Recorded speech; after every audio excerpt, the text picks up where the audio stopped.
Welcome to A Third Way. I am your host, Richard Garner, and today's episode is brought to you by 0DB. Quiet the noise. What does that mean? Well, 0DB is a drink, sure, but I would call it a life solution in a world that is highly stressed out, anxiety epidemics, too many of the options in the fridge at the convenience store are highly caffeinated, heart palpitating, energy drinks, crazy coffees, but the geniuses at Akuma Inc. have come up with a solution to quiet the noise. So it's powered by cannabis-free cannabinoids, think CBD but different. 0DB is designed to help filter out everyday stressors and quiet the mental noise. Tune out the distractions. Think clearly. Focus, people. 0DB. So go to drink0db.com. You can order drinks there. You can also check out their store locator and find out where you can pick up 0DB near you, Whole Foods, bunch of other places. So again, check out drink0db.com and quiet the noise. To say the past year has been crazy would be an understatement. The COVID-19 pandemic has been a lot of things, but one of the things it has been is fluid. It's constantly moving. When something like this happens, you're getting new information, new data coming in, fast and furious. And as we try to keep up politically, scientifically, journalistically to all the new information, it can be dizzying. And unfortunately, often in times of crisis where fear and confusion is high, people that come to the table with new perspectives, new information, new data can find themselves on the outside looking in. That has been happening throughout COVID, and it got the attention of two award-winning, esteemed medical science journalists who had been covering this beat forever and had never seen the likes of what they were seeing in terms of, high pedigree, award-winning scientists not being able to get published, getting attacked, getting, suppressed because their information didn't necessarily align with the mainstream narrative. Scientists who were unwilling even to speak to them for their article, Science COVID Wars, for the Scientific American, even off the record at fear of potentially jeopardizing their careers. So it's an important conversation to have. And today we're going to be joined by, again, award-winning journalists, Jeannie Lenzer and Shannon Brownlee. Jeannie Lenzer is an award-winning independent medical investigative journalist and author. Her work has appeared in the New York Times, the Washington Post, Smithsonian Magazine, The Atlantic, and Scientific American. Jeannie's work lies at the intersection of money and medicine and how profiteering distorts medical science and undermines the public health, often by gaming or misrepresenting research to obtain a desired outcome. Shannon Brownlee is an award-winning writer, author, and speaker in the field of medicine and health sciences. Her book, Overtreated: Why Too Much Medicine is Making Us Sicker and Poorer, was named one of the best economics books of 2007 by the New York Times. Shannon was named one of the 4 writers who changed the world by the World Congress of Science Journalists and has also authored several peer-reviewed articles in medical journals like The Lancet. She is a regular contributor and speaker in the media for the likes of ABC News, NPR, and Fox News. Shannon Brownlee is currently the special advisor to the president of the Lown Institute. And we're now joined by the aforementioned Shannon Brownlee and Jeannie Lenzer.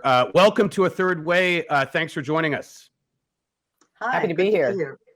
So excellent work throughout your careers, and some of it I'll want to get into because I think some of it's, whether it was conscious or not at the time, has ended up being prescient for where we find ourselves today. But specifically, the temperature of a, let's say a once in a generation pandemic definitely changes or amplifies maybe problems that already exist. And you guys delve into that in the COVID Science Wars in Scientific American, which, I was really happy to find because I was starting to, I think, personally experience panic attacks at the lack of anything that was resembling just reasonable, objective assessment of not only the science in real time, which, as we all know, science in real time isn't science, we'll get to that in a second. It requires obviously repeatable and controlled experiments, et cetera. Very difficult times. But then also when you get an environment was highly politicized, that becomes very difficult for dissenting opinions in journalism to also see the light of day, you start to feel like, wait a second, am I in some sort of sci-fi movie? Now, that was my perspective. I'm curious from your perspectives as longtime journalists and writers in this space, what prompted you to say, we got to do something here. B, how it came to that you would collaborate on this particular piece, and then C, did you experience the same difficulty that you're referencing in the piece when pitching the article that you wanted to write? Was there resistance from some of the publications out there to go down this road? We'll start with you, Shannon. So this really started, Jeannie and I do a lot together. So that's why we did this together. We like to write together. We like to think together. And so that was the origin of the duo. But this really rose out of something that Jeannie was, I believe, invited to be part of. So Jeannie's going to take it from here about why we did that story and what the kind of context of the story was. Well, I think both Shannon and I were already, even before I was invited to attend this conference, sort of distressed that the discourse in science was so antagonistic and so emotional that we weren't really able to get to science. And we also saw friends divided on both sides of this war. I mean, there were people that I certainly had deep respect for who were falling out on both sides, and it was painful. So we just wanted a humane discussion about this. And I had been invited to attend what was the Great Barrington Conference, where the people who support the idea of, quote, focused protection wanted to meet and put out some kind of, I forget what you would call it, but it was a statement about focused protection. And then there was the John Snow memorandum that was basically taking a very contrarian point. It was a majoritarian point of view, actually, the John Snow memorandum, which is pretty much what we've seen governments around the world doing, complete lockdowns and the idea of trying to get to zero COVID. And we felt like in our piece, what we put forward is that it's likely that both sides actually had important pieces of the truth.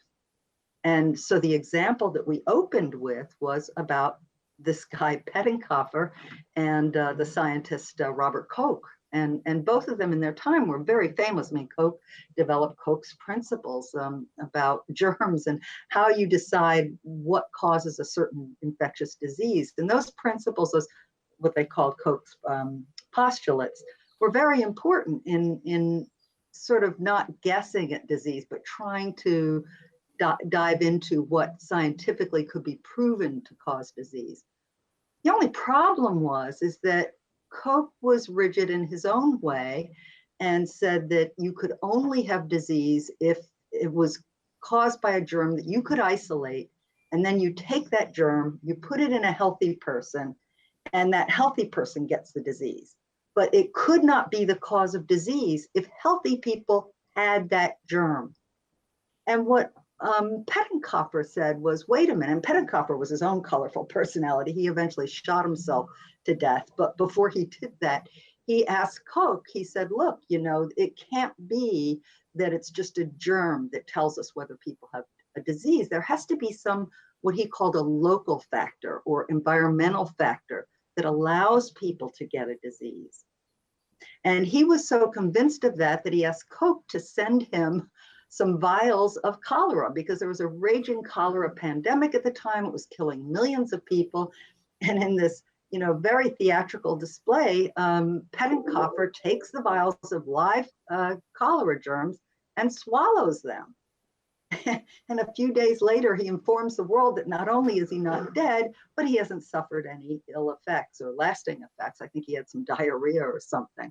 And I think, I love the quote that came behind that from, the author Paul de Kruif of one of the most famous books that inspired so many scientists, the microbe hunters. And what he said was, look, murderous germs are everywhere and they sneak into all of us, yet they're only able to assassinate some of us. And that really shows that each party here, Koch and Pettenkofer, had very important pieces of the truth. And if they would have stopped warring with each other, they could have put together what we now understand is true, that Koch's postulates were important, but they've had to be modified. And that's what we're seeing with COVID.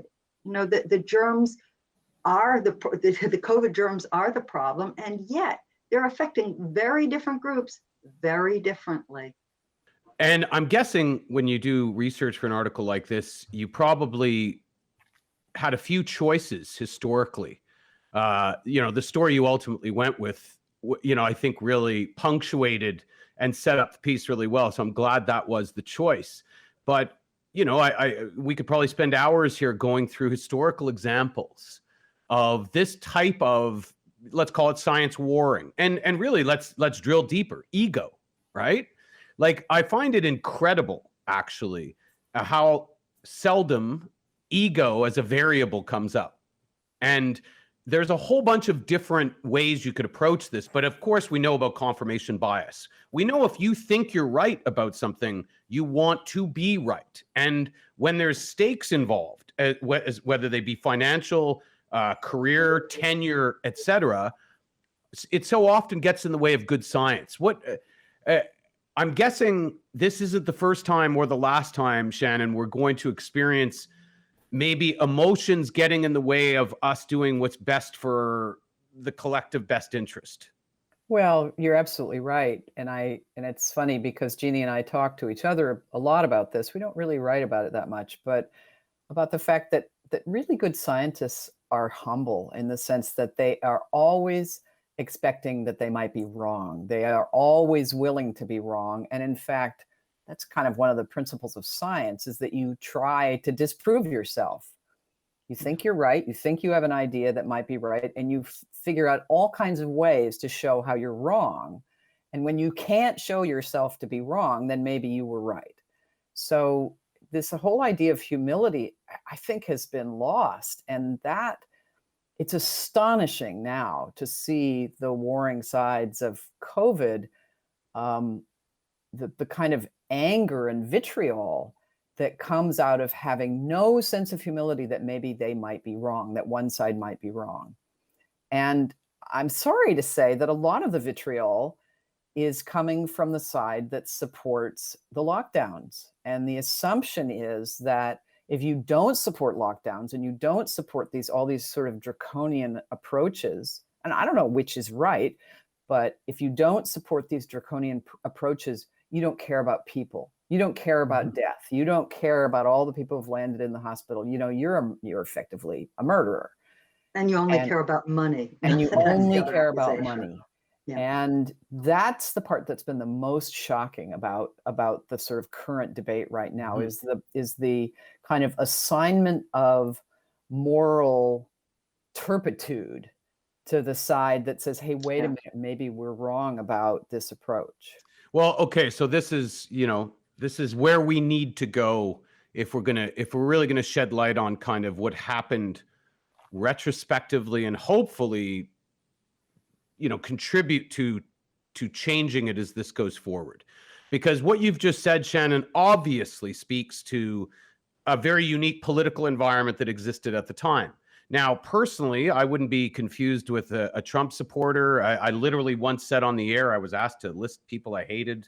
It's like 2008. This was 2008. I listed Trump as number one, and he was just the host of The Apprentice. So just so nobody confuses this as my personal bias.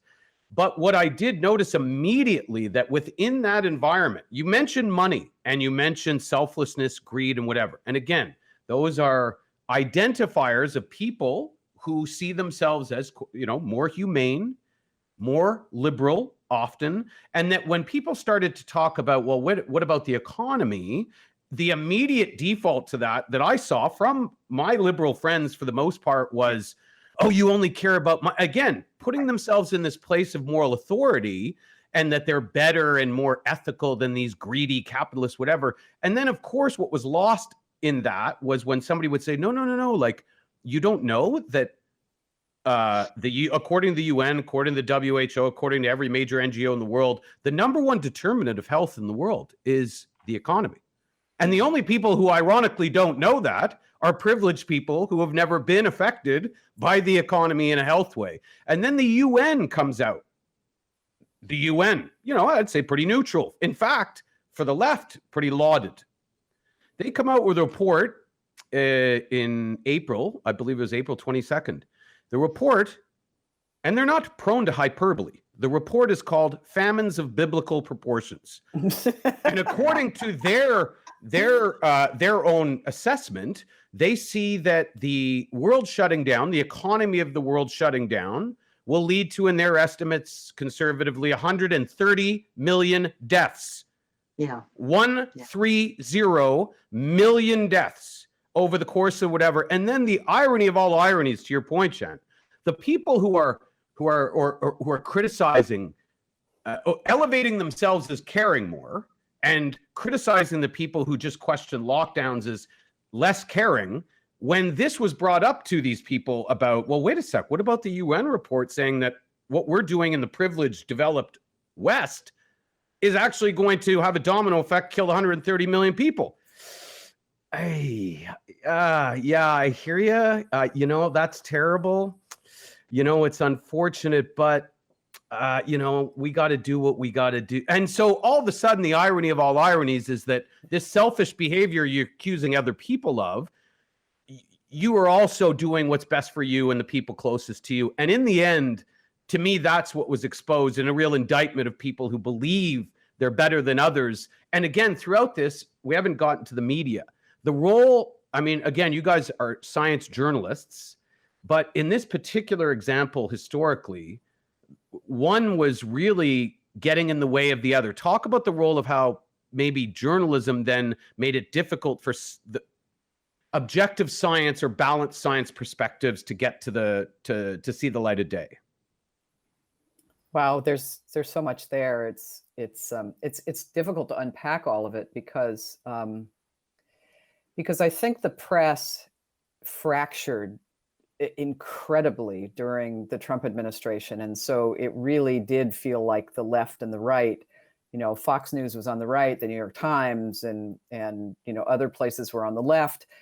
And they saw the world through these very, very different lenses. And it was sort of ironic that the switch in lens, the left and the right switch in lens related to kind of who you were saying you cared most about. And the left, having traditionally said, we care about working people, we care about poor people, we care about Black people.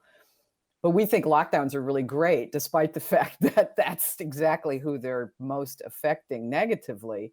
And meanwhile, the right is saying, this is so bad for poor people and working people and Black people they haven't really traditionally cared about. And so it's, I've been sort of suffering a little bit of cognitive dissonance. And the press has gone along these kind of two tracks. And with the occasional story that sort of talks in the New York Times about the sort of the fact that we don't really know what the right answer is. The occasional story maybe on Fox News that questions the open everything up, the virus is a hoax. But mostly the media went down their two tracks while the science camps went down their two tracks. And I can't totally blame journalists because they're conduits so often. And they have a set of sources that they listen to. And when they listen to those sources and kind of report what those sources are saying, they end up kind of repeating stuff that keeps going along the two separate tracks. I don't know if any of that has made much sense. No, it does. But it's interesting because you guys mention in the article self-censoring. And again, my background's, I've been in media for 25 plus years. I still know a lot of people who work at established media institutions. So to punctuate some of what you just mentioned there, I spoke and saw multiple examples. And people sending me threads of story meetings here, not talking out of my ear here. I spoke to and saw many examples of decisions being made at the editorial level as to information that would come in that would not necessarily align with the narrative of it's all about lockdowns, masks, etc. There is no other option. There is no other narrative here.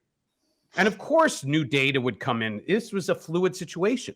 And I'm witness to conversations at a high level editorially of people saying, "Nah, we don't want to contribute to the right or other people who don't want to whatever." And of course, you can do that quite easily in a situation that has the level of urgency, because you can say, well, we don't want blood on our hands, etc. But also beyond that, I spoke directly to multiple journalists about some of the stuff that we're talking about, and then would ask in the end, will you pitch this story? No. Why? Well, let's not kid ourselves. I don't want a target on my back. I have wife and kids. I have a husband and kids, and it's just not going to help me, and potentially could hurt me. So no, I'm not doing that. And I'm guessing that happened also, as you guys cited in the article, within the science journals and the publication and the bullying around that. Jeannie, talk about some of what you experienced and the people you talked to in researching this article about that level of pressure that led to people self-censoring. Yes, it was such a serious problem with self-censorship, because they would see that anybody who stuck their head above the parapet was basically getting shot in the head. And I want to talk about that in a second, but it was so bad that some of the scientists we tried to speak with wouldn't even speak to us off the record. They were so afraid of what would happen to them in their careers. And in terms of careers, I mean, yeah, we sort of got taken down along with one of the people we, talked about in the article, John Ioannidis, one of the most famous medical researchers in history. And, what's interesting is I just wish that people would abide by the principles of both science and ethics. And I think we'd move a lot further ahead, because one of the basic premises of science is that you deal with data, you don't deal with emotions. People don't get in fights and call each other murderers over the treatment of asthma, because we know what treats asthma and we know what doesn't treat asthma. And so there's, not a lot of emotion around it. The mere fact that there's emotion around COVID is because we don't know the answers with any certitude. The data are not in. We have our prior assumptions, and I certainly have mine, which are much in line with what you've talked about, Richard, that poverty is killing people. It's not about money, it's about these other issues. And so we want to see those data collected, we want to discuss it, and that people would attack Ioannidis and Shannon and I as having conflicts of interest. Well, that's exactly the kind of ethical, scientific conundrum that wouldn't exist if people played by the rules. And the rules are that you don't impugn people's motives. You deal with what they're saying. And that may sound funny coming from me, who's done a lot on financial conflicts of interest, but there's a difference between something that's been proven and we say, look, this may be an issue, you judge it, this person is making $10 million per year from this particular patent, so judge their science with some caution. But that's different from one individual taking a position and attacking them. And Ioannidis did not have any financial conflicts, but he's written about financial conflicts. And he is a member of the list of industry independent experts that Shannon and I developed. And Shannon and I have written about conflicts of interest quite a bit. So the way that you fell people who you really don't want anyone to listen to is the best thing you can do is accuse them of the very thing they stand on the most, because nobody hates anything more than a hypocrite. And Shannon and I had no conflicts of interest. And in fact, as I said in my email to the first magazine where we published and were accused of having a conflict, in my initial email to them to pitch the article, I said, listen, out of an abundance of caution, I'll mention that, I did write an article with Leonidas years ago. Now, nobody considers that a conflict of interest. I mean, as somebody pointed out, Scientific American would have to republish 1 million conflicts of interest with everybody who ever published anything. No money changing hands. It's silly, but that actually held. I just want to, just for context for the people who don't know, and I want to get your thoughts on this as well, Shannon. The Unitas story, and I'll just give a brief background because this rocked my world personally. Like it elevated a lot for me personally in terms of, like, I don't know, rage, but also concern, because this is how this went down. Again, I believe it was in April when things were hot, temperatures still hot. You have a scientist who's got like literally an impeccable record, one of the highest levels of pedigree in science. And again, I can't remember, was it Dr. Nick Riviera's Mall of Science? No, what? Remind me again, Jeannie, the institution he was with? Stanford. That's right, Stanford University. Yeah. So again, like a guy, like people were acting like this guy had just popped out of some, like, he got his degree in a Cracker Jack box at some whatever. This guy in any other situation would be celebrated as one of the top people from one of the top institutions. And all he does in terms of trying to contribute, which is a really fluid situation with data coming in from all over the world, nobody really having any true grasp of anything in a solid way. And the study essentially cites that with, and you guys correct me here, but with the amount of asymptomatic people, of course, now with that being introduced as a variable into the equations on fatality modeling, it would bring down the numbers that people were hearing, 4% or whatever it was, down to something closer to, 0.02%, whatever it was. You guys can correct me on the exact data points. Now, in a normal world, in a rational world, without the level of fear that was contributing to this would be good news, right? Like you would be like, well, wow, okay, that's fantastic, good to hear. Doesn't mean we ignore the situation, but okay, it's not as whatever. And instead, I don't know, Shannon, whether you use the word vitriol, I'll use the word hostility. This wasn't just somebody whose work was refuted. It either attacked, to your point, Jeannie, but the other aspect that blew me away as somebody with a media background. You could see this, the study came out, so the big journalistic institutions were sort of in this dilemma. Well, we gotta write about it. Okay. Well, we don't want to celebrate the findings or the results of this. And there's an expression in journalism called burying the lead, as you're familiar with. And what you do in that instance is, okay, we got to report on it, but we're actually going to take the real news of the story and put it in like paragraph 10. And then the headline that I saw for new Stanford study shows that COVID cases are higher than initially thought. Now, again, we know that's not random or accidental. You've done that deliberately to mislead the reader, that they would say, oh my God, it's worse than whatever. Well, the ... to that is that because there's way more cases, way more asymptomatic, it means the fatality rates are lower. And there was maybe two, I think the Wall Street Journal and somebody else had that in the crux of the headline. And then you would go to CNBC or CNN and they would have, new Stanford study shows cases of COVID are higher than first thought. And then in like paragraph 10, they'd say, well, and in the end, that shows that actually and this to me was, if it's not criminal, it's in the area code. Is this a fair assessment, Shannon, of kind of the Ioannidis situation specifically, but what you were starting to see become pervasive? So I guess I'm interested in your take in this and your articulation of it, really good articulation of how the media was responding. it raises a couple of questions for me. One is, was this just cynical, if it bleeds, it leads kind of journalism? What you want to do is scare the daylights out of people because that sells newspapers and magazines and blogs and whatever.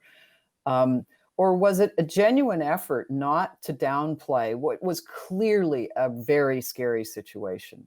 And it's funny because Jeannie and I have wrestled in writing about the vaccine, for example, because, like the case fatality rate and the rate of infection and all these questions about the sort of epidemiology of COVID, there are still a lot of unanswered questions about the vaccines.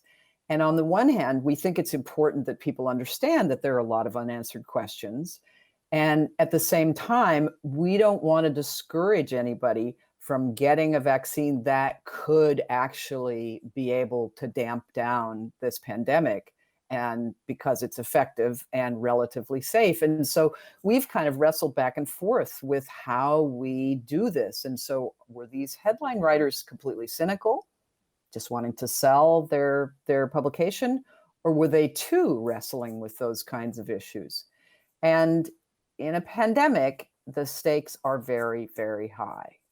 So I don't know what the right answer is. But I'm glad you brought it up, because that's a discussion I think the three of us can have, and hopefully people, at home listening or watching, because this gets to the crux of the problem. Okay. Yes, it does. And vaccines is a perfect, it's the ultimate, there's no definitive answer here. And what I was referring to earlier, since the FDA let them stop the trials early, there's no definitive answer here. But around these, because where the debate ends up, again, ultimately you are journalists first and foremost. I would suspect that's where you have a belief in the fourth estate in that way and its importance.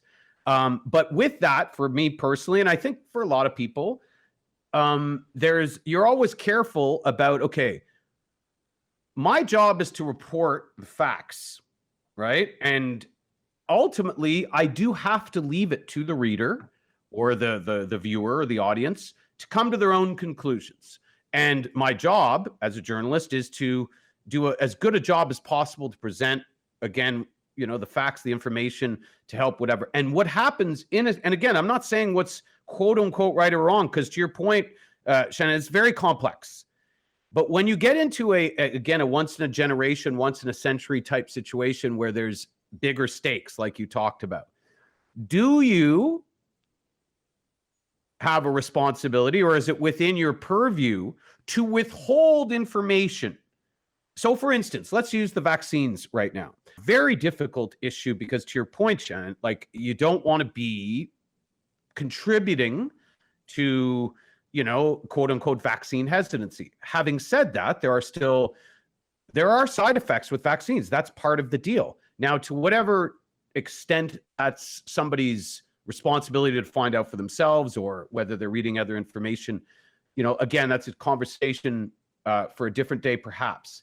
But so, for instance, the CDC has their, they published how many deaths there have been relative to the amount of vaccinations to this point. And again, I think vaccinations are in the 50 millions or whatever, their most recent whatever. And there's something about around 1,500 deaths, again, not officially connected or correlated to the vaccination, but they're in an approximation of a couple of days within whatever. And they obviously feel it's their responsibility formally to list those deaths. And again, those numbers relative percentage-wise to the vaccines, very low. What I know from discussions and what I've seen is that there's a conscious decision being made in a lot of places not to report those numbers.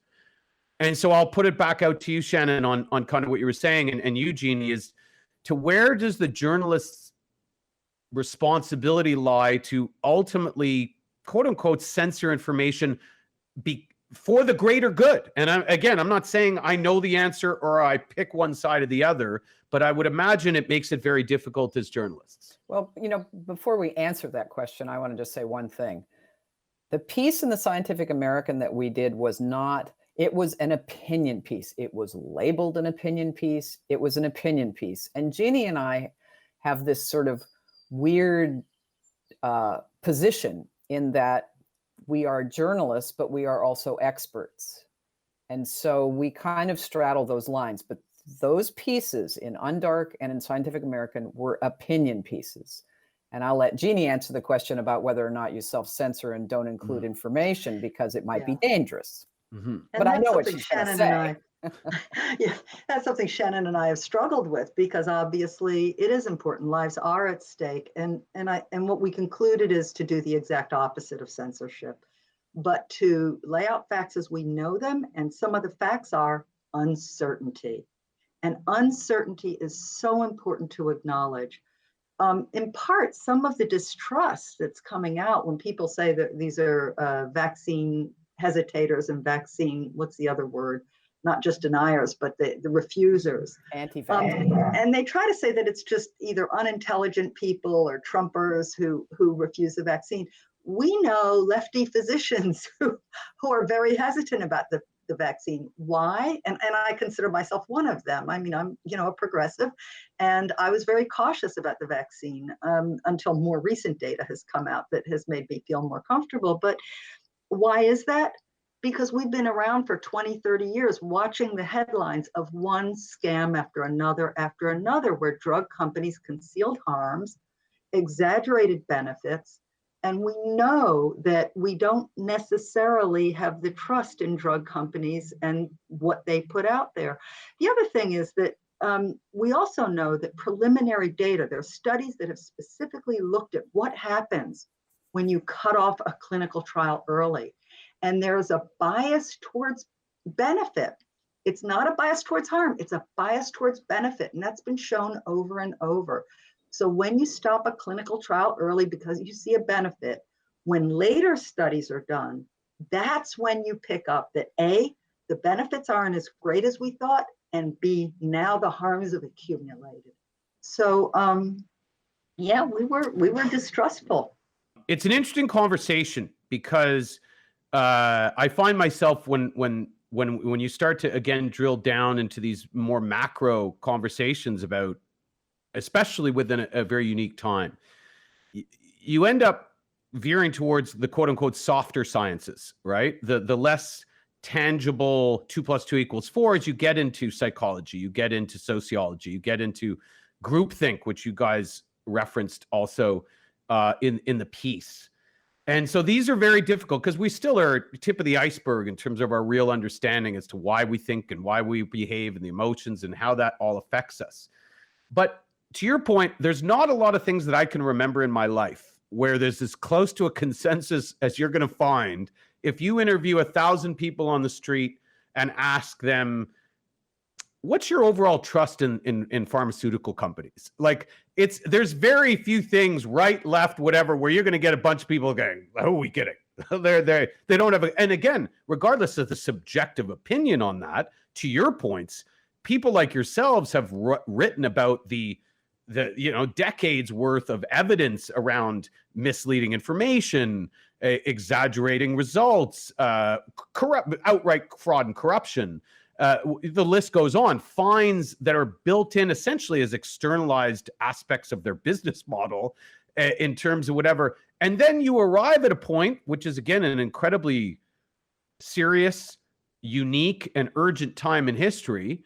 And the people who would tell you over the course of their lives that, again, there's not a lot of trust there, are not just saying, well, we have to trust pharmaceutical companies in this particular context, but they're showing outright hostility to people who are a little, to your point, Jeannie, a little hesitant out of the gate, even if I saw people who would post explicitly, look, I'm not an anti-vaxxer. I am pro-vaccines, but ... In this particular circumstance where I heard, I don't know, Tony Fauci and other top experts in March and April saying the best case scenario is 18 months, but it's more than likely 36 months away. And one of these pharma companies pop up in like the summer with a vaccine. I don't know, call me crazy, but I'm just a little hesitant about that.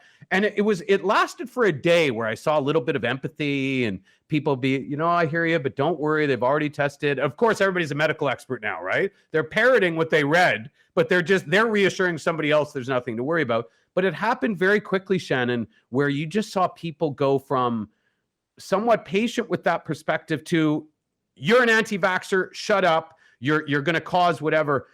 Have you ever seen anything like this in your career? No. I mean, I've never been through a pandemic, at least not a real one. There was the flu pandemic that didn't happen a couple of decades ago. But no, it's really been quite extraordinary. But the fact is, I mean, around vaccines and anti-vaxxers, Jeannie and I wrote a piece about a decade ago for The Atlantic on flu vaccine, where we basically said, look, you know, the evidence around flu vaccine is a little wanting, and it doesn't look like it works very well in the people who need it, which is mostly the frail elderly and people with immune compromise and things like that. And it works great for people who don't really get very sick when they get the flu. Well, you would have thought we had said that all vaccines are useless and, you know, et cetera, et cetera. We were ripped up one side and down the other and accused of being anti-vaxxers. And so, you know, we're sort of in the same position now where we're saying, oh gosh, maybe the evidence on the fatality rate for COVID might need to be revisited, as John Ioannidis has said, or maybe we need a little more data on the vaccines, which we won't get because the FDA allowed the companies to stop the vaccine trials early. And I'm sure we're going to be called anti-vaxxers all over again. I want to add on to what Shannon's saying, because there was actually an interesting report by NPR. They reported on some poll that looked at Republicans versus Democrats and how deadly they think the COVID pandemic is. And they said both sides were exaggerated in their own positions, that Republicans way underestimated the mortality and Democrats way overestimated it. And that's where, again, I come back to our Scientific American article saying, let's just talk data. Let's take the emotion out. Let's try to collect the best numbers as we can understand them. And when it comes to the infection fatality rate, why is that important? Well, it's important because it's so different depending on the group. For children up to the age of 19, according to CDC's own data, children are less likely to die of COVID than they are of the flu. When you get over 19, up to the age of, I'm going to say, I think it was about 50, it's sort of a break even with flu. After 50, it becomes much more likely that you'll die of COVID. And in fact, by the time you're 85, and here's where people on the left way overestimate the harms. If you ask them, you know, how many people die of COVID who have COVID, and they're over 80, they'll say, oh, 100%. But the truth is, 85% of people 85 and older who get COVID survive. So, you know, it's important in terms of who do we look at, who do we try to protect? Can we still go for zero COVID? Maybe with the vaccine, I don't know. But these are points that we need to discuss, just as you discussed the UN study about poverty and starvation. We just need to come together and figure out some good stuff. And actually, some people have. I want to give one example. Can I give the example of the nursing home, Shannon, in British Columbia? So you're giving away our next story. Okay, we'll hold it. We got some breaking news here on A Third Way. Yeah, but you know what? I want to say, full disclosure. Jeannie's already had both her shots, and I'm really excited because I'm getting my shot on Saturday. So, but I'm glad because where we're trying to get to. And I'd say that knowing the lack of data, knowing the fact that that, for example, a lot of the harms that are not being reported properly and the deaths that are not being reported, knowing all of that, I still am really looking forward to getting my shot. But that's your, and I'm so happy you actually made a point to bring that up, because again, this is what. You know, this is what I'm hearing from you. This is what I'm seeing in your reporting. What I'm seeing is just mature, adult objectivity. Like, why is this so crazy? Like, this is what I can't get my head around, is that, as you know, this is supposed to be, by the letter of the law, what you would expect, certainly in a journalist, but ideally in a citizen. Now, I'm not a child. I understand that we're emotional beings, that we have our tribalistic tendencies, that dualism is a big part of all of those things. And yes, you could talk to some other people as to whether I'm a child or not. But the point is, the anger and the hostility and again, I understand that fear has these levels of effects and impacts on a certain amount of people. But I guess the biggest disappointment here, and I don't want to, disappointment's almost a platitude relative to what I'm actually trying to say, which is the devastating impact of this lack of objectivity, whether it be in journalism, politics, or especially science, is that ironically, it creates blind spots that prevents us from knowing the answers and ultimately leading to more fatalities. Absolutely. Jeannie, you're on mute. I'm just saying, I yes, couldn't have said yes, it better. yes. It's exactly right. That basically the inability to look at the evidence in a careful, objective way on the part of so many people, including people who have decision-making power, I think has led us to this situation where we have an incredibly high rate of mortality compared to what we could have had if we'd actually looked at things much more carefully and much more less politically, and done what we needed to do early on in the start of the pandemic. I mean, that's not certain. We can't say that for sure. Maybe we would have had the same exact situation, but the way we responded with a failure to do testing that was necessary, with a failure to think about how to do lockdowns in a reasonable way, with a failure to think about, whether or not quarantining was the right way to go when people were coming into the country, a failure to think about how you help people self-isolate, saying to somebody who's poor, working 2 jobs, at a grocery store and a meatpacking plant in order to put food on the table, you have to self-isolate when you start coughing. Right. And we provide zero help. Nothing. I mean, this is insane. This is the stupidest way we possibly could have done it. And part of it has to do with this refusal to actually look at data and look at things objectively. I would, you know what it reminds me of? It's an interesting sort of recent historical example. 2000, so let's go back to 2003 and the lead up to the Iraq War. And I remember, a reasonable amount of a discussion.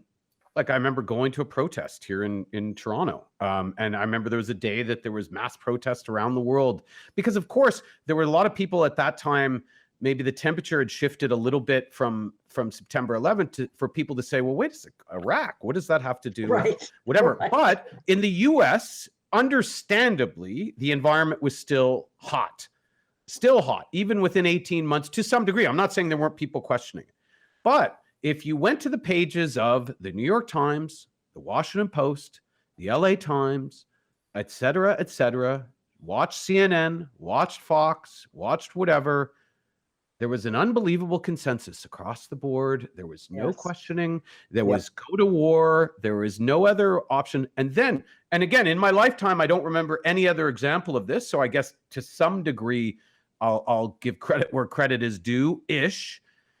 I think it's 5 years later. I can't remember exactly, but it was enough time between, 2003 and enough time for the temperature to have changed, but also people to have seen the facts to where it was. I think they did it the same day, and maybe they did it together. But the New York Times, the Washington Post, the LA Times published an op-ed, let's say, of apology. And it was essentially saying, upon further review, we failed our readers and the American public with our coverage. We got cut. I mean, again, I'm paraphrasing here. Did they ever fail us? But they sort of copped to it saying, it was a different time. It was, it was very whatever, and we didn't want it, whatever. It was still not good enough, in my opinion, but I remember being surprised that, again, with the benefit of retrospect, they were able to look back. To me, this is what this feels like. I anticipate like a documentary in 5 years on Frontline or whatever it is, where you get a bunch of people sitting around going, now in retrospect with 5 or 10 years and saying something like, if we knew then what we knew now. And you know what I'm going to do when I see that? I'm going to give them your numbers. I think, you really made a good analogy, and that's where emotion lack of data, and groupthink come in. You know, Shannon and I have talked about one example called the oculostenotic reflex. And I think that's exactly what's going on now with COVID, when there are people who, I mean, there are physicians on Twitter who are claiming, and if you don't believe what I'm saying, then obviously you're a scientific idiot. Well, let's talk about the oculostenotic reflex. You want to tell them, Shannon? Sure. It's a great term. It was invented by a guy named Eric Topol, who's a cardiologist. And it referred to the fact that when cardiologists first started being able to do stents, cardiac stents, it was an imaging process where you basically could see this little movie of the blood effectively going into the coronary arteries, and you could actually see where the blood would stop on an artery, and that meant there was a blockage there. So a stenosis is the term for it. And so when these cardiologists would see a blockage or a stenosis, they just had to open it up. They see it, oculostenotic, this blockage, reflex got to open up. And they were putting stents in people to the tune of 750,000 stents a year in the United States, because they believed that opening up these blockages was the right thing to do, and that there couldn't possibly be any other way to treat people. Well, it now turns out that we put in huge numbers of stents into people unnecessarily, and if they'd really thought about what they were doing, instead of having this reflex, they might not have been filling people up with stents. And at the time, it seemed so obviously so true. Obvious. Mm-hmm. I mean, who could deny, if your heart is denied blood, you now reperfuse it, give it blood, you've done the right thing. And that's what, unfortunately, some of them are doing now. It's obvious that you So here's what I would say to that, and you might be interested, and excuse the language, but we have a segment that's going to be part of a third way called We Don't Know Shit. And what we do with this particular segment is we go through historical examples, exactly like you've just cited, just to remind us about what the word Shannon used early on, humility. We have to be reminded. There's a great example we're going to be using in one of the episodes about, and I can't remember the doctor's first name. I think maybe Dr. James Lister. And yes, Lister as in Listerine. You probably both know this example. But this crazy guy in the late 1800s had a theory that he brought up at a medical conference with the top physicians, knighted physicians around the world, that he thought, hey, you know what? I've been doing some work, and I'm thinking, call me crazy, maybe we should wash our hands before surgery. I'm seeing some things in my lab that might lead to a correlation between germs and the incredible amount of people dying on operating tables. This guy is laughed out of the room, ridiculed, mocked throughout all the major scientific publications at the time as some crazy guy. And of course, we know how history played out in the end. And if you ask somebody on the street today, what do you think if surgeons didn't wash their hands, we didn't sterilize an operating environment before, they'd be like, what are you, an idiot? So a little over 100 years ago, the top scientists and medical experts on the planet thought this guy was crazy for even suggesting it. And so if science is based on data and precedent, tell me why, with all these examples that we now have historically, like the ones you cited in the article, like the one you just brought up, Shannon, why then do we not, and I don't know if this is possible, I'm not an expert, but I would think you could now at science school start to say, okay, we got to change the scientific process, and here's how we're going to do it. We're going to, we got a lot of smart people, we got algorithms now, we're going to find a way to include a variable, call it Z, call it Y, call it whatever you want to call it.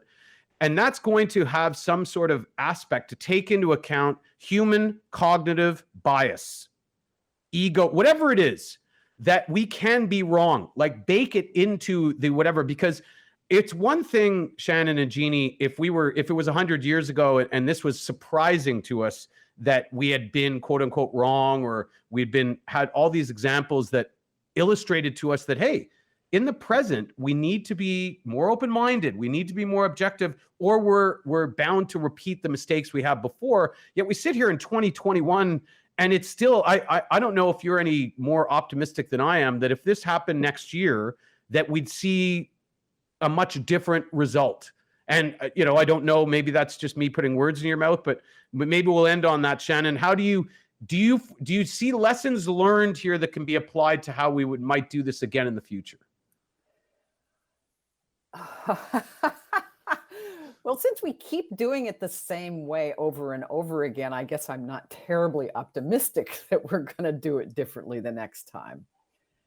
But and medicine, I mean, you know, you raised the example of Lister, but medicine is riddled with these examples of people who raise issues and turn out to be right, but in fact are ridiculed, upbraided, drummed out of the profession, whatever, you know, whatever happens to them, but it's always not very nice, because they have had the temerity to say the emperor has no clothes. And I think it's going to keep happening. And fortunately, we eventually do learn our lesson and sort of move on, and things get a little bit clearer and a little bit better, but awfully slowly. But I don't really know what the solution is to this tendency for people to sort of attach to a particular point of view and then have the belief that their point of view in a situation as scary as a pandemic, that their position is the right one, and anybody who doesn't agree with them has got to be, you know, not have people's best interest in mind. I don't know what the solution is. Maybe Jeannie knows. Chicken. Jeannie, is the answer AI doctors? No, God. No. Do you see, and okay, I'll ask you this as a final. Look, I'll tell you one solution. Okay. Physicians actually, they like to say, oh, well, I'm a scientist. They're not scientists. They have huge amounts of received knowledge, and they memorize a lot of knowledge, but they don't actually learn the skeptical process of science very well. They learned it as undergraduates, and then they forgot it, and they went to medical school and got crammed full of facts. And I think it would actually help if more physicians did have a grounding in epidemiology, in statistics, in a number of disciplines that would help them be more skeptical physicians. But I think that's true of our entire population. We are an incredibly ascientific population. Our education system doesn't really equip people to be able to make the kinds of decisions that they need to make in a modern world that really is run on science and technology. And so I think that oh, sorry. Yeah. Sorry, go ahead.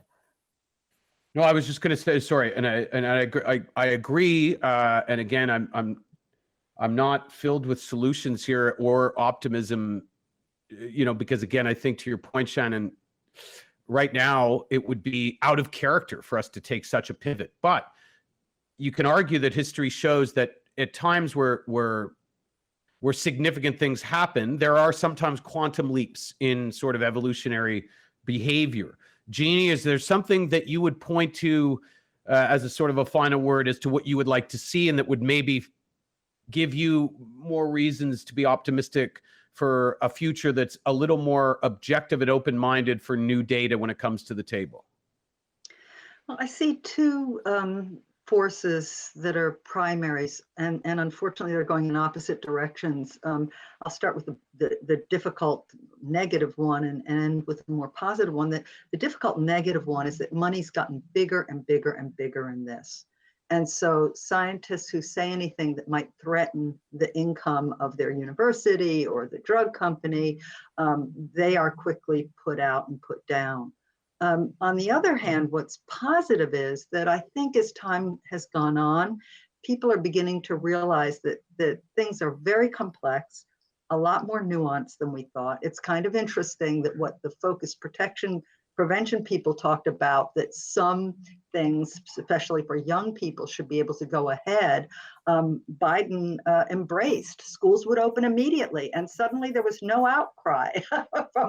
So that was kind of a curious thing. But the other thing is, we mentioned, I think it was in the Scientific American article, the Johns Hopkins conference. Yes. And that was an extremely positive development. So there you had experts who were on both sides of the divide. I mean, there were people who tended to be more on the Jon Snow side and people who tended to be more on the Great Barrington side. And they discussed the data and the facts in a non-controversial, non-confrontational way that was productive. And it may actually be useful to mention that Shannon and I came together, 20 some years ago, more than that. And we come from very different histories and viewpoints. And when we tangle with each other, I think our most recent tangle, I told her, I'll give you $500 if you turn out to be right, but you're not gonna. I mean, that's the kind of engagement we need to have. And that's what scientific engagement used to be to some degree.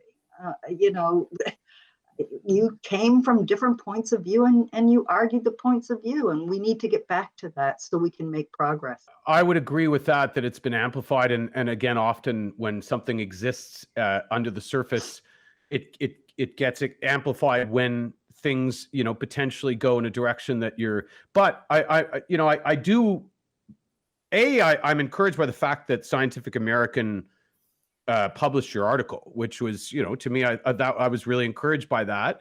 And I'm encouraged by the work that both of you are doing, and that there are people out there fighting the good fight, regardless of what can sometimes feel like overwhelming odds. And also, it requires courage. And I don't want to make that sound like a platitude. In a world where people are going to avoid the risk potential of jeopardizing their own survival or their career in order to align and play ball, versus the people who, like yourselves, are willing to still go out there and do it the old-fashioned way, which is be objective, be open-minded, report the facts, let the data speak for itself. I don't want to say, I don't want to live in a world where that's an extinct species. So I think that the work that you're doing is not only encouraging, but I think inspiring. So I hope you both know that. I really appreciate that you've joined us today to have this discussion. And I really look forward to having you back to have a few more discussions down the line on a third way. So thanks, Jeannie, and thanks, Shannon, for joining us. Thank you, Richard. Thank you so much.